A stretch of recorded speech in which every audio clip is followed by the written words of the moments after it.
boy, who had just been given his birthday present. He opened the box. 25 tin soldiers were lying there, as still as the lead they were made of. The boy clapped his hands together in glee and started arranging the 10 brothers on the table. 24 of the soldiers looked exactly the same, but the last one, the 25th, was missing a leg because there hadn't been enough lead to finish it. This last soldier stood just like his brothers all day and all night long.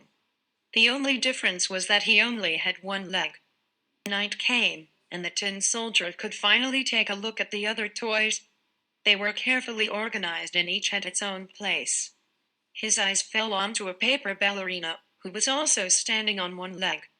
The other was elegantly stretched up nearly to her head. The tin soldier couldn't see the second leg and thought she was just like him with only one leg. He fell in love with the little dancer, whose top was covered with tiny stones, which flickered magically in the moonlight. "Hey, you there! You on the left!" yelled a green-haired troll from across the room.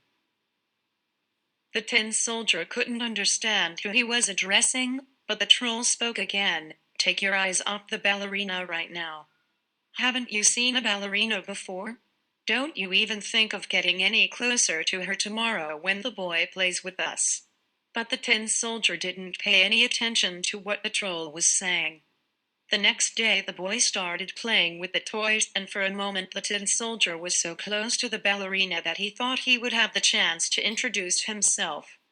But the next moment the boy put him on the window to guard it, as it happened to be one of the main gates to the city. No one knows whether it was the wind or the troll who pushed the tin soldier out of the window, but what he knew was that he had fallen onto the street from the 3rd floor and he couldn't move or ask for help. A soldier in a uniform cannot ask for help, he thought. Not long after, the tin soldier saw 2 boys. The boys also saw him and decided that a soldier like him couldn't be left upside down in the street. They made him a paper boat and set him sailing in the gutter. The boat sailed past streets and houses that the tin soldier had never seen. Then it was sucked into the storm drains with the tin soldier clinging on inside it. Just as he thought that nothing worse could happen to him, a huge rat appeared. "Pay me a toll to get through," the rat shouted at him, but the water was faster than the rat, and the soldier whizzed past. He sailed on, but his ship disintegrated in the water.